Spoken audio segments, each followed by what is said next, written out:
আসসালামু আলাইকুম রহমতুল্লাহ। আমি আব্দুল্লাহ, ক্লাস নিচ্ছি BBA third year, accounting department, management department এবং ফিনান্স এন্ড ব্যাংকিং ডিপার্টমেন্টের। সাবজেক্ট হচ্ছে management accounting, chapter flexible budget. খুবই গুরুত্বপূর্ণ একটা চ্যাপ্টার। প্রতি বছরই এখান থেকে সিপ্যাডে একটা অঙ্ক আসে, হয়তো মাঝে মাঝে বিপ্যাডেও আসতে পারে। তো এই ক্লাসটা, আজকেরই ৫ম নাম্বার ক্লাসটাতে মোটামুটি একটু অ্যাডভান্স লেভেলের অঙ্ক করাবো। এর আগে আমরা 4টি ক্লাসে বেসিক থেকে শুরু করে প্রায় অ্যাডভান্সের কাছাকাছি কিছু অঙ্ক আমরা নিয়ে আসছিলাম। তো আজকের এই অঙ্কের মধ্যে আমি শীটের এই 6ষ্ঠ নাম্বার অঙ্কটা আমরা করাবো ইনশাল্লাহ। একটু মনোযোগ দিলে আপনাকে ভালোভাবে উপস্থাপন করানো পসিবল। এই অঙ্কটা ঢাকা ইউনিভার্সিটির আওতায় বিবিএ থার্ড ইয়ার ম্যানেজমেন্ট ডিপার্টমেন্টের 2017 সালে আসছিল। The cost of an article at a capacity level of 5,000 units in given under. তাহলে এই যে 5,000 ইউনিটসের জন্য কিন্তু এই ক্যাপাসিটিটা দেয়া আছে। তার মানে কি এটা বুঝতে পেরেছেন যে এই যে এই জায়গায় যতগুলো ডেটাই দেয়া আছে, প্রত্যেকটা ডেটাই প্রত্যেকটা ডেটাই 5,000-এর জন্য দেওয়া আছে, এতটুকু কি বুঝতে পেরেছেন? যে এই জায়গার এই এতটুকু প্রত্যেকটা ডাটাই আপনার দেয়া আছে 5,000 ইউনিটসের জন্য। এই তথ্যটা বা এই কথাটা কি আপনারা ধরতে পেরেছেন? এই তথ্যটা যে এখানের প্রত্যেকটা ডেটাই, এই যে 25,000, 15,000, 1250, 2,000, 1,000, 500, 10,000, 5,000, 3,000, প্রত্যেকটা ডেটাই 5,000-এর জন্য দেয়া আছে, বুঝতে পারছেন? জি ভাই। ক্লিয়ার? তো আমরা যদি দেয়া থাকে তাহলে আমরা পরবর্তী স্টেপের জন্য অপেক্ষা করি। এর আগের ক্লাসগুলোতে আপনাদেরকে ফিক্সড ভেরিয়েবল, সেমি ভেরিয়েবল এই সম্পর্কে বলা হয়েছে। তো এখন এই যে এই টাকাগুলোর পাশে কয়েকটা কথা বলা আছে, খুব খেয়াল দিলে অঙ্কগুলো খুব সহজে আপনাকে বোঝাতে পারবো। একটু মনোযোগ দিতে হবে। এই পাশে একটা কথা লেখা আছে ভারিং। এই ভারিং মানে হচ্ছে পরিবর্তনশীল বা ভেরিং, পরিবর্তনশীল। আচ্ছা, প্রাইম কস্ট এবং ভেরিয়েবল কস্ট গুলো পরিবর্তনশীল না? কথা বলতে হবে। প্রাইম কস্ট আর ভেরিয়েবল কস্ট গুলো পরিবর্তনশীল কিনা? জি। জি ভাই। তো এইখানে 100% ভারিং মানে হচ্ছে টোটাল ম্যাটারিয়াল কস্টটাই পুরোটাই পরিবর্তনশীল। তার মানে এটা প্রাইম কস্টের আওতায়, যেহেতু ম্যাটারিয়াল কস্ট প্রাইম কস্টের আওতায় থাকবে। আবার লেবার কস্ট যেটা আছে এটা 100% ভারিং বলেছে, 100%ই ভারিং বলেছে। তো 100% মানে কি পুরোটাই যদি ভারিং হয় তাহলে পুরোটাই ভেরিয়েবল কস্টের আওতায় চলে যাবে। তবে পাওয়ার 80% ভারিং মানে কি, আর 20% তাহলে কি? পরিবর্তনশীল না, ফিক্সড।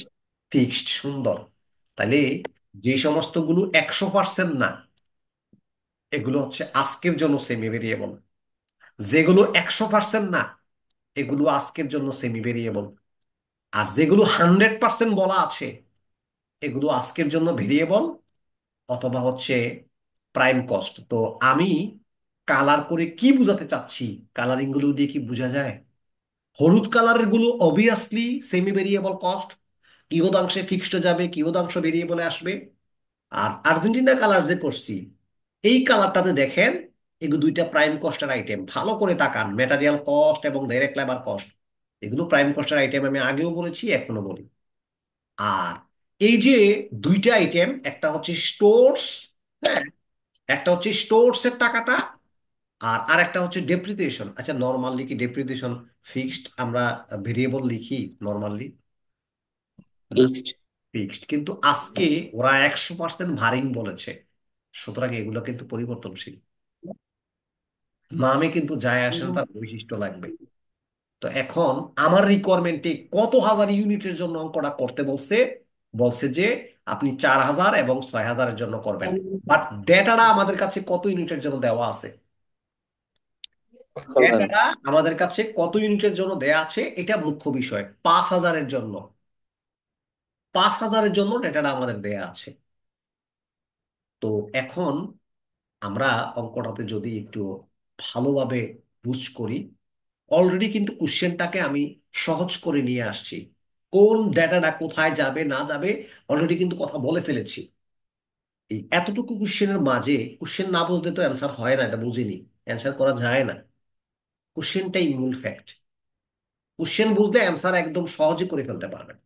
কেউ কি এমন আছেন এখনো যে কোশ্চেনটা আসলেই আপনি বুঝেননি?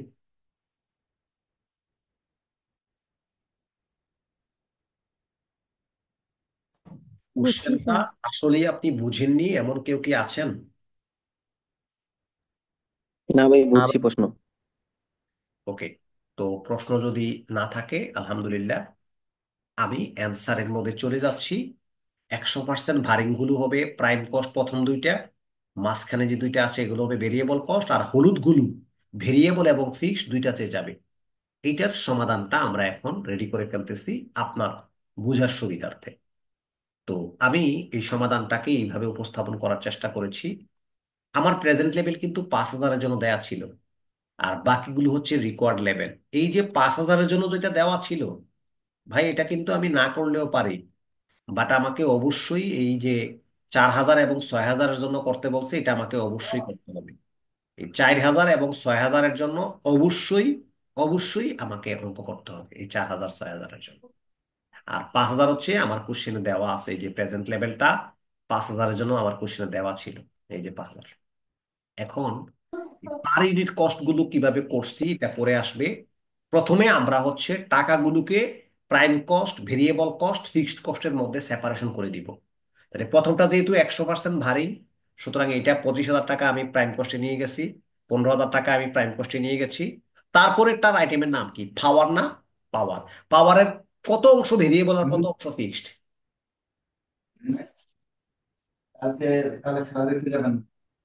পাওয়ারের কত অংশ ভেরিয়েবল এবং ভেরিয়েবল। কত অংশ ফিক্সড এটা একটু দেখতে হবে। যাদের বাসায় একটু কথাবার্তা হয় আমরা একটু কথা মানে বলতে একটু সাবধানে বলবো, কথার আওয়াজটা এদিকে যাতে কম আসে আর কি, আমরা চেষ্টা করব। তো পাওয়ারের কত অংশ ফিক্সড আর কত অংশ ভেরিয়েবল, একটা ইঞ্চি শুধু ভালো করে বুঝেন সেমি ভেরিয়েবল কস্টের। শুধু পাওয়ারটাই যদি আমি 80% চাই, ভেরিয়েবল এই আর বিশ পাওয়ারের পার্সেন্ট 80% হবে আপনার ভারী ভেরিয়েবল, এবং বাকি 20% হবে আপনার ফিক্সড। এই যে আমি এই জায়গায় প্রয়োজনে ফিক্সডটা লিখে দেব যে 1,250, এই গুণন হচ্ছে 20% আমি ভেরিয়েবলের আওতায় নিয়ে নিলাম। এখন প্রথমেই যেই কাজটা আপনাকে করতে হবে সেটা আগে একটু বুঝেন, আমার দিকে একটু খেয়াল করেন। আগে আপনাকে কোন কাজটা করতে হবে সেটা হচ্ছে যে এই 1,250 টাকার 80% টাকাটা কত আসে আগে এটা বলেন। 1,000 টাকা।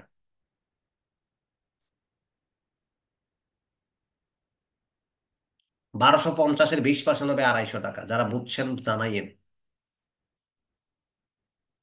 1,250 টাকার এই 80% ভেরিয়েবল বলছিল না, 80%-এ আসে হচ্ছে 1,000 টাকা। 1,250 টাকার 20%-এ হচ্ছে 250 টাকা। আমি কিন্তু পার ইউনিট কস্ট গুলো পরে বের করব, আমি তো সমাধান অঙ্ক নিয়েছি, এই জন্য দেখা যায় আর কি। তাহলে পার ইউনিট কস্টটা কিন্তু আমরা আগে বের করবো না, আমরা প্রথমে টাকাটা বের করে নিব, বের করার পরে এরপরে পার ইউনিট কস্ট বের করার চেষ্টা করবো ইনশাল্লাহ। ওকে, ঠিক আছে। ওকে। তো এখন পাওয়ারের পরে রিপেয়ার এন্ড মেইনটেনেন্স কি বুঝাতে হবে আপনাদেরকে, কিভাবে হলো রিপেয়ার এন্ড মেইনটেনেন্স কি আপনাদেরকে বুঝাতে হবে যে এই 2,000 টাকার 75% ভেরিয়েবল এবং এই 2,000 টাকার 25% ভেরিয়েবল আর ফিক্সড, এটা কি বুঝাতে হবে? আলহামদুলিল্লাহ পারবেন। জি ভাই, পারা যাবে। ওকে, তাহলে আমরা মোটামুটি আমরা এটা পারবো। সাইলেন্ট রাখতে হবে আপনারা যাদের একটু ক্লাসের এরকম ডিস্টার্ব হয়। ওকে, ঠিক আছে। তারপরে রিপেয়ার এন্ড মেইনটেনেন্স তো পারলো। স্টোরস কোথায় যাবে? স্টোরস ভেরিয়েবল, 100% ভেরিয়েবল নিয়ে যাবেন। ডেপ্রিসিয়েশন আর ইন্সপেকশন 20% ভেরিয়েবল আর 80% ফিক্সড নিবেন। ডেপ্রিসিয়েশন পুরোটাই ভেরিয়েবল নিবেন। অ্যাডমিনিস্ট্রেটিভ ওভারহেড, সেলিং ওভারহেড, এগুলো দুটোটাই কি করবেন? অ্যাডমিনিস্ট্রেটিভ সেলিং 25% ভেরিয়েবল আর 80% ফিক্সড নিবেন। আলহামদুলিল্লাহ, আমাদের ফিক্সড এবং ভেরিয়েবলে এন্ট্রিগুলো প্রত্যেকটি আশা করি আপনারা নিতে পারবেন। এই ফিক্সড এবং ভেরিয়েবলে নেওয়ার পরে একটা একটা করে কথাটা বুঝাই। প্রথমে এই যে আমি প্রাইম কস্টের দুইটা আইটেম যে পাইলাম, এই প্রাইম কস্টের দুইটা আইটেমের টাকাকে এই ভেরিয়েবল গুলোর ব্যাপারে আর কি, প্রথমে 5,000 দিয়ে প্রত্যেকের ভাগ দিবা, দিলে পার ইউনিট গুলো বের হবে। এই যে 25,000 ভাগ দিলে হবে 5, তারপরে 15,000 ভাগ দিলে 3, ওইটা যোগ করলে পারেন, আবার 8,000 40,000 ভাগ দিলেও 8 বাড়িব। আশা করি পার ইউনিট কস্টটা পারবেন ইনশাল্লাহ। তো ভেরিয়েবল কস্টের পার ইউনিট কস্ট কি স্থির থাকে না ভেরিয়েবল হয়? জি স্যার। স্থির থাকলে প্রত্যেকটাতে পার ইউনিট কস্ট বসাই দিলাম। কেন বসাইছি এটি পরে বলবো, আজকে বসান। প্রত্যেকটাতে পার ইউনিট কস্ট গুলো স্থির আছে, প্রাইম কস্ট। সেম ভাবে ভেরিয়েবল কস্ট গুলোরও প্রত্যেকটাতে পার ইউনিট কস্ট গুলো স্থির থাকবে। দেখা যায় প্রথমে আপনি প্রেজেন্ট লেভেলটা বের করে নেবেন, বের করার পরে আপনি পরবর্তী লেভেলগুলোতে পার ইউনিট কস্ট গুলো একত্রে একটা একটা করে বসাই দিবেন। আপনি চাইলে না বসাইলেও কিন্তু পারেন। তবে আপনি আপনাকে এই অঙ্কটার মধ্যে বুঝাতে চাচ্ছি যে অ্যামাউন্ট গুলো বারবার পরিবর্তন হবে প্রাইম কস্টের এবং ভেরিয়েবল কস্টের, বাট পার ইউনিট কস্ট গুলো স্থির থাকবে। আশা করি স্থির রেখে পার ইউনিট কস্ট গুলো এরকম ভাবে বসিয়ে দিতে পারবেন। আপনি চাইলে পার ইউনিট কস্টের ঘটা না করবেন যদি রিকোয়ারমেন্টে না চায়।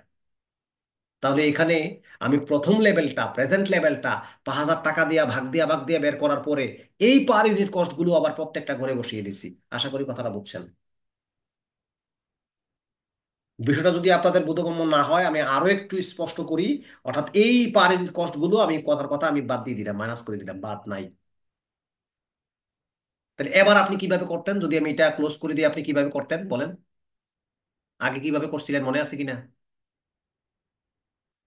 ফার্স্ট ফার্স্ট টাকা দিয়া 4,000 রে গুণ, 5 টাকা দিয়া 6,000 রে গুণ, 4,000 রে গুণ দিলে 20,000, 6,000 রে গুণ দিলে 30,000 পারা। তো এই পার জি ইউনিট ভাই। কস্ট গুলো আমি কাছাকাছি যদি নিয়ে যেতে চাই বলে কাছাকাছি রাখেন, একরকমই তো থাকবে। এইরকম ভাবে মূলত আমি কাছাকাছি নিয়ে গেছিলাম। আশা করি কথাটা বুঝছেন। আমি আপনাকে বুঝাতে চেয়েছিলাম যে ভেরিয়েবল কস্টের পার ইউনিট কস্ট গুলো স্থির থাকে, অ্যামাউন্ট গুলো পরিবর্তন হয়ে যায়। এবার আমরা যদি ফিক্সডে চলে যাই, ফিক্সডের ব্যাপারটাতে যদি চলে যাই, ফিক্সড কস্টের টাকাগুলো কিন্তু একরকম থাকে। ফিক্সড কস্টের টাকাগুলো কিন্তু একরকম থাকে। আমি টাকাগুলো উঠাই দিলাম। এই ফিক্সড কস্ট যেগুলো বের হয়েছে, এই প্রত্যেকটা ফিক্সড কস্টের টাকা আমরা চাইলে প্রত্যেকটা লেভেলে বসিয়ে দিতে পারি। এই যে প্রত্যেকটা লেভেলে বসিয়ে দিলাম। প্রশ্ন হতে পারে পার ইউনিট কস্ট গুলো কেন পরিবর্তন হলো, হবে না কেন? কারণ ফিক্সড কস্টের তো বৈশিষ্ট্য এটা, পার ইউনিট কস্ট গুলো একরকম থাকবে না। কারণ উৎপাদন বাড়ার সাথে সাথে পার ইউনিট কস্ট গুলো হ্রাস পেতে থাকে। উৎপাদন যত বাড়বে পার ইউনিট কস্ট তত হ্রাস পাবে। উৎপাদন কম হইলে পার ইউনিট কস্টটা বাড়বে। আশা করি এই অঙ্কটার মাধ্যমে ইনশাল্লাহ আপনারা এই যে variable cost, prime cost, fixed cost, এগুলোর বৈশিষ্ট্যগুলো আপনারা ইনশাল্লাহ খুব ভালোভাবে নিতে পারছেন আমার মনে হচ্ছে আর কি। আপনারা ইনশাল্লাহ এটা ভালো বুঝছেন। কি বলেন, পারবেন? এই অঙ্কটা কি পারবেন ইনশাল্লাহ? সহজ অঙ্ক। দেখো এখানে রিকোয়ারমেন্টে কিন্তু বলছে find the cost of the product at production level 4,000 এবং 6,000। এখানে কিন্তু তারা আমাকে পার ইউনিট কস্টে আলাদা আলাদা করে দেখাইতে হবে এই কথা বলেনি। তবে আমি আপনাদের বোঝানোর সুবিধার্থে, বুঝ যেন ভালো ক্লিয়ার হয় কিভাবে আসলে হলো, প্রত্যেকটা বিষয় বুঝাইছি। আপনি সময়ের দিকে যদি খেয়াল দেন তাহলে এই কাজটা করার দরকার নাই, পার ইউনিট কস্ট গুলো বাকি দুটার জন্য করার লাগবে না। আমি আশা করি আপনারা কথাটা বুঝছেন। যদি আপনারা এইভাবে চালান, ধরেন আপনারা তাহলে এইভাবে করতে পারেন আর কি। বিষয়টা আমি আপনাদেরকে আরেকবার আরেকটু উপস্থাপন করে বুঝাচ্ছি। আপনারা আগে যেভাবে করেছিলেন ঠিক সেইভাবে, এইভাবেও আপনারা, এরকম ভাবেও আপনারা ইনকাম স্টেটমেন্টটা করতে পারতেন যে এই যে এই জায়গার যে পার ইনপুট কষ্ট আমরা বাড়তি দিয়েছি, এই জায়গায় এটা আমরা না দিলেও পারতাম। এটা আমাদের দরকার নেই। তারপরে হচ্ছে আমরা আরো একটা ঘর, এই জায়গার এই ঘরটাও আমরা না দিলেও পারতাম। বাট আগের অন্য যে কাজগুলো করেছি ওইগুলো ঠিক আছে। এই এতটুকু কাজ আপনারা না করলেও ইনশাল্লাহ হয়ে যেত। এতটুকু পর্যন্ত আপনারা রাখতে পারেন। তো আশা করি আমার বক্তব্যটা বা আমার কথাটা আপনারা বুঝছেন যে এটা দিয়ে কিন্তু বৈশিষ্ট্যগুলো বোঝা যায়। বাট এইখানে কিন্তু আর আপনি বৈশিষ্ট্যটা বুঝবেন না, সরাসরি অঙ্কটা হয়ে গেছে। এরকম ভাবে করবেন না, আগেরটার মতো করবেন। পরীক্ষা হলে এইভাবে দিয়ে চলে আসবেন। আর বুঝার জন্য তো এটা সুবিধা হবে। প্র্যাকটিস করেন। হ্যাঁ, এটা ছবি তুলে রেখে দেন, এটা এটা একটা ছবি তুলে রেখে দেন। জি স্যার। ওটাই জায়গাতে আছে, স্ক্রিনশট নেন।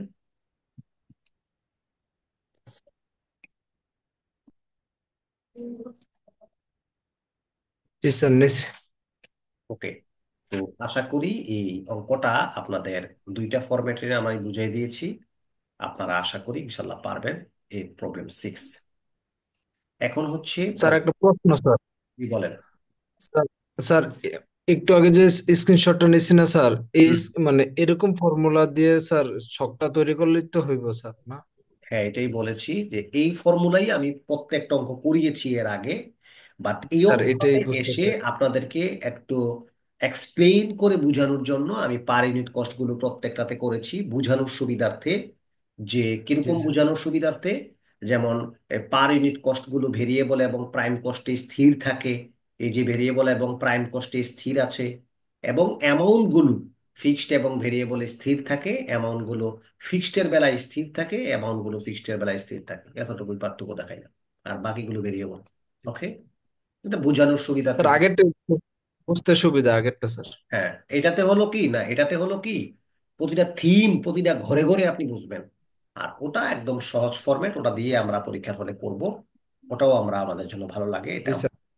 ওকে, তবে অনেক সময় পার জি ইউনিট স্যার। কস্ট সহ চাইবে, তখন আবার পার ইউনিট কস্টের ঘর দিতে হবে। এই জন্য একটা করাইয়া শিখাই রাখলাম যাতে পরীক্ষায় আপনারা দিতে পারেন। ঠিক আছে? ওকে, এখন যে অঙ্কটা নিব এটা 7 নাম্বার অঙ্ক। খুব বেশি ইম্পর্টেন্ট যদি মনে করি এই চ্যাপ্টারের মধ্যে কোনো অঙ্ককে, তাহলে এই অঙ্কটাকে আমি খুব বেশি মনে করব ইম্পর্টেন্ট। খুব ভালো একটা ইম্পর্টেন্ট অঙ্ক এই অঙ্কটা। এখন এখানে তারা আমাকে যে কোশ্চেনটা দিয়েছে, কোশ্চেনটা দেওয়ার পরে ওরা আমাকে বলেছে যে indicate which of the items fixed variable এবং সেমি ভেরিয়েবল কস্ট। মূলত আমি তোমাদেরকে যেই তরিকা বা যেই পন্থায় পড়াই, সেখানে আমি কি তোমাদেরকে বলিনি যে ফিক্সড ভেরিয়েবল এবং সেমি ভেরিয়েবল কস্ট গুলো আগে সেপারেশন করে নিবা, মানে আলগা আলগা করে চিহ্নিত করে নিবা, এতে করে অঙ্ক করতে সুবিধা হবে। এটা কিন্তু আমি বারবারই বলতাম। এর মধ্যে আমি রেয়ামিনের মধ্যে আর কি দুইটা আইটেমকে ফিক্সড মনে হচ্ছে। কেন বলো তো? এই দুইটা আইটেমকে কেন আমার ফিক্সড বলে হলো? নাম দেখা না তাদের বৈশিষ্ট্য দেখা? বৈশিষ্ট্য দেখে ভাই, কি দোনো ধরনের লেভেলে টাকা বৈশিষ্ট্য খাওয়া। আমরা দেখে ফেলেন ভালো তো আমরা দেখলাম না। মূলত 60% জন্য যা, 100 জন্য তা, 1200 জন্য যা, 2000 ইউনিটের জন্য তা। তার মানে প্রতিটা লেভেলেই যদি অ্যামাউন্ট গুলো ফিক্সড হয়, তাহলে তো এটা ফিক্সড কস্ট। আশা করি ক্লিয়ার। তবে এই অঙ্কটা, আগের অঙ্কটা কেন বুঝালাম এখন তুমি বুঝবা। এখন আমরা কি কি করে বলবো যে এই চারটা আইটেমের কে ভেরিয়েবল আর কে সেমি ভেরিয়েবল? বোঝার জন্য কি করতে হবে? ভাই ইউনিট দ্বারা ভাগ করতে হইব। পার ইউনিট কস্ট বের করতে হবে, করলে আমরা ধরতে পারবো কে ভেরিয়েবল আর কে সেমি ভেরিয়েবল। তাইলে একটা কাজ করব কি, 1200 দিয়ে ভাগ দিব হচ্ছে এই যে প্রথম যে 1200 লেভেলের জন্য যেগুলো আছে 1200 দিয়ে ভাগ দেব। তারপরে হচ্ছে এই 2000-এর জন্য যেগুলো আছে 2000 দিয়ে ভাগ দেব। বিলেই আমরা দেখা যায় কারবার হয়ে গেছে, প্রথম রিকোয়ারমেন্টটা আমাদের জন্য রেডি হয়ে গেছে। আমরা প্রত্যেকটা ফিগারকে এরকম চেষ্টা করছি যা আছে যতটা আছে ফিক্স দুইটা বাদে বাকি সবগুলোরই আমরা 1200 দিয়া দিয়া ভাগ দিছি। 1200 দিয়া ভাগ দেওয়াতে ফলাফল আসছে এইরকম। 2000 দিয়া ভাগ দিছি পরের গুলোরে, ফলাফল আসছে এইরকম। এখন বলেন, এইখান থেকে দেখে কি বোঝা যায় না যাদের পার ইউনিট কস্ট গুলো স্থির তারা হচ্ছে ভেরিয়েবল? এখন দেখেন, তার পার ইউনিট কস্ট দুইটা আর পার ইউনিট কস্ট একরকম আছে। আবার এদিকে টাকাগুলো এবং টাকাগুলো একরকম আছে। পিছনে অ্যান্সারটা কি দিছি দেখেন না, কেন এটা ফিক্সড? আর অ্যান্সারটা কি দিছি দেখেন না, কেন এটা ভেরিয়েবল? আমি যেভাবে কথাগুলো বলতাম উত্তরটা কি সেইভাবে তৈরি করা হয়নি? জি ভাই। জি ভাইয়া। আমি কি বলি নাই যে ফিক্সড কস্ট গুলোর অ্যামাউন্ট গুলো ফিক্সড হবে? আবার কি বলি নাই ভেরিয়েবল কস্ট গুলোর পার ইউনিট কস্টটা ফিক্সড হবে?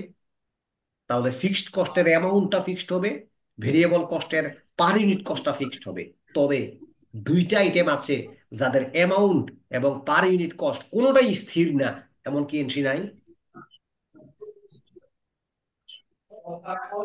যাদের দুইটা, খেয়াল করেন, মেনটেনেন্স কস্ট এবং হচ্ছে আপনার পাওয়ার এন্ড ফুয়েল, খেয়াল করে দেখেন এদের পার ইউনিট কস্ট এবং অ্যামাউন্ট দুইটাই আলাদা আলাদা, সুতরাং এটা সেমি ভেরিয়েবল কস্ট। তাহলে সেমি ভেরিয়েবল কস্টের বৈশিষ্ট্যটা পাইছেন তো, যাদের অ্যামাউন্টও ফিক্সড না, যাদের পার ইউনিট কস্টও ফিক্সড না, দুইটা লেভেলের মধ্যে, এই জন্য তারা মূলত সেমি ভেরিয়েবল কস্ট। আশা করছি সেমি ভেরিয়েবল কস্ট কেন হলো এটাও আমরা বুঝতে পারছি। আমরা কিন্তু অন্য জায়গায় সেমি ভেরিয়েবল কস্ট জানতাম কিভাবে জানো, তার 20% ভেরিয়েবল, 80% ফিক্স, ওইটা দেখেও আমরা বুঝে লাইতাম। বাট আজকে ওই কথাটা কিন্তু বলা নাই, আজকে দুইটা লেভেল দেওয়া আছে। সো আজকে আমাকে দেখতে হবে প্রতিটা লেভেলের টাকাগুলো এবং প্রতিটা লেভেলের পার ইউনিট কস্ট গুলো একরকম কিনা, এটা আমরা বুঝতে চেষ্টা করবো ইনশাল্লাহ। আশা করি ক্লিয়ার।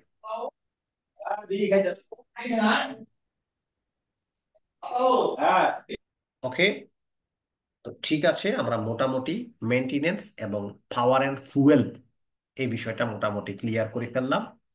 তো প্রথম রিকোয়ারমেন্টটা ক্লিয়ার। এখন আপনাকে যেটা করতে হবে সেটা হচ্ছে যে এই মেনটেনেন্স এবং পাওয়ার আর ফুয়েলের টাকাটা সেমি ভেরিয়েবল কস্টগুলোকে কোন কোন ভাগে জানি বিভক্ত করে নেবেন।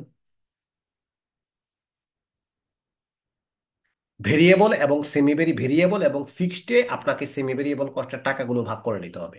ভেরিয়েবল এবং ফিক্সডের মধ্যে আপনাকে কিন্তু এই টাকাগুলো ভাগ করতে হবে। অলরেডি কিন্তু আমরা দুইটা দুইটা করে এন্ট্রি পেয়ে গেছি, ভেরিয়েবলের দুইটা পাইছি, ফিক্সডের দুইটা পাইছি। এখন সেমি ভেরিয়েবল পাইছি কয়টা? দুইটা। এই দুইটা আবার ভেরিয়েবলও যাবে, ফিক্সডেও যাবে, তাহলে চারটা চারটা আটটা হবে কিনা? হবে। এখন বলেন ভেরিয়েবলের দরকার কোনটা আর ফিক্সডের দরকার কোনটা? একটু কথা বলতে হবে। ভেরিয়েবলের কোনটা দরকার? পার ইউনিট কস্ট। আর ফিক্সডের কোনটা দরকার? অ্যামাউন্ট। তাহলে আমরা এই মেনটেনেন্সকে separation of maintenance cost by using high low method, high and low point method. আমরা যারা কস্ট অ্যাকাউন্টিং পড়ছি ওখানে কস্ট বিহেভিয়ার অ্যানালাইসিসে দেখছি। তো হাই ল মেথড কিভাবে ব্যবহার করে, যারা অন্য গ্রুপ থেকে আসছেন তারা শোনেন। এটা হচ্ছে যে হাইয়েস্ট ইউনিটস নিচে হবে, লয়েস্ট ইউনিটস নিচে হবে, বিয়োগ হবে। হাইয়েস্ট কস্ট, এই যে মেনটেনেন্সের হাইয়েস্ট কস্ট আর লয়েস্ট কস্ট হবে। হাইয়েস্ট কস্ট হচ্ছে 1500, লয়েস্ট কস্ট হচ্ছে 1100। আমি তীর চিহ্ন দিয়ে রাখছি বুঝার জন্য, প্রয়োজন এদিকে লিখি পরে নিচের দিকে তাকামো। অর্থাৎ টাকাটা হইলো 2000 নাকি 1500, 1500 টাকা, এবং লয়েস্ট হইলো 1100 টাকা। ইউনিটস হইলো 2000, বিয়োগ হইলো ইউনিটস হইলো 1200। এখন ভাগ দিলেই ফলাফলটা আমরা ইনশাল্লাহ পাবো। এই ফলাফলটা কত করে পার ইউনিটে হয়, 1 টাকা না 0.5, এটা একটু বের করে দেখবো। উপরে হচ্ছে 400, নিচে হচ্ছে 800, ভাগ দিলে 0.5 হবে। তাহলে প্রতি ইউনিটে 0.5 করে, এটা কি ভেরিয়েবল নাকি ফিক্সড? ভেরিয়েবল। সো আমরা সেমি ভেরিয়েবল কস্টের ভেরিয়েবল কস্ট পার ইউনিটটা এইভাবে করব, হাইলো মেথড ব্যবহার করে। করার পরে আমরা ফিক্সড কস্ট বের করে ফেলবো, টোটাল থেকে ভেরিয়েবল কস্টটা বিয়োগ করে বের করে দিব। দেখেন আমরা 1500 ইউনিট যদি অঙ্কটা হয়, এক্ষেত্রে তার ইউনিট ছিল 2000, তো একক প্রতি ব্যয় যদি 0.50 হয়, গুণ দিলে 1000 বাদ চলে যাবে। তো 1000 বাদ চলে গেলে আর ফিক্সড থাকবে টাকা 500 টাকা, আবার ফিক্সড কস্ট থাকবে। তার মানে এই অঙ্কের ফিক্সড হচ্ছে 500 টাকা কি মেনটেনেন্সের জন্য। সেম ভাবে পাওয়ার এন্ড ফুয়েলটাও করতে হবে হাইলো মেথড ব্যবহার করে। করে ফিক্সড কস্টের টাকাটা বের করবেন এবং পার ইউনিট কস্টের টাকাটা বের করবেন। আবারও বলি, আপনি যখন সেমি ভেরিয়েবল কস্ট গুলোকে করবেন না, এটার জন্য পার ইউনিট কস্ট বের করবেন ভেরিয়েবলটা, আর ফিক্সডটা বের করবেন অ্যামাউন্টে। সেম কনসেপ্টটা বা সেম থিমটাই আমরা দুইটা জায়গায় ব্যবহার করছি। এই দুইটা জিনিস সেমি ভেরিয়েবল কস্ট নামে আছে। তো একটু রিকোয়ারমেন্টের দিকে তাকান, চারটা চারটা আটটা হয়ে গেছে। এর মধ্যে আরো সহজ করে দিলে এগুলো ছিল একদম সম্পূর্ণ ভেরিয়েবলের, এবং ডেপ্রিসিয়েশন এবং ইন্স্যুরেন্স ছিল সম্পূর্ণ ফিক্সড এর। আর দুইটা আইটেম ছিল সেমি ভেরিয়েবলের। এই দুইটা দেখেন একবার ভেরিয়েবলে এবং একবার ফিক্সডে আমি বসাইছি কিনা। একদম সহজ পন্থায় সহজ তরিকায় এই অঙ্কটা আলহামদুলিল্লাহ আমরা পারবো। কি সেপারেশন করে এই কাজটা করে এতটুকু কোড পর্যন্ত আপনারা ইনশাল্লাহ করতে পারবেন না? ভাই সেমি ভেরিয়েবল রাখা রিকোয়ারমেন্ট যাবে কিন্তু না, সো ইজি। দুই ভাগে হ্যাঁ ভাগ করে দিতে হবে। জি। মানে সেমি ভেরিয়েবল রাখা যাবে না, ভেরিয়েবল আর ফিক্সড ভাগ করে দিতে হ্যাঁ, হবে। তবে সেমি ভেরিয়েবল রাখা যাবে যদি সেমি ভেরিয়েবল কস্টটা সেপারেশনের কোনো ওয়ে না থাকে। যদি সেপারেশনের কোনো ওয়ে না থাকে তখন সেমি ভেরিয়েবল নামে লিখবো। তবে নর্মালি আমরা সেমি ভেরিয়েবলটাকে ফিক্সড এবং ভেরিয়েবলে ভাগ করে ফেলবো। এটা 98% ক্ষেত্রে এরকম হবে বিষয়টা। আমরা কোনো একটা অঙ্কে গেলে দেখবা যে সেমি ভেরিয়েবলকে আমরা ভাগ করতে পারছি না, তখন সেমি ভেরিয়েবল নামেই লিখে দেব। আশা করি কথাটা বুঝছেন। তো জি ভাই। আজকের ক্লাসে আমি আপনাদেরকে গুরুত্বপূর্ণ দুইটা অঙ্ক করাইছি, একটা হলো প্রবলেম 6 এবং আরেকটা হচ্ছে প্রবলেম 7। এই প্রবলেম 6 আর প্রবলেম 7 একটু সুন্দর করে ভালো করে করেন। আজকে আর এগ্রেসিভ অগ্রসর হব না। আপনাদের কাছে যার কাছে এম এ কালামের বা মিলিনিয়ামের বা ব্যতিক্রমের যার যেটাই আছে, ওখানে এই ধরনের অঙ্কগুলো কতটা আছে আমরা একটু প্র্যাকটিস করে নিই। ক্লিয়ার? আমি এনে মাল্টিপল অঙ্ক দেইনি, খুব কম মাল্টিপল দিয়েছি, একটা অঙ্ক বারবার দেওয়া হয়নি আর কি। তোমরা প্র্যাকটিসের ক্ষেত্রে ওগুলো একটু ব্যবহার করে নিও। তো আজকে এই পর্যন্ত থাকুক। আসসালামু আলাইকুম ওয়া রাহমাতুল্লাহ।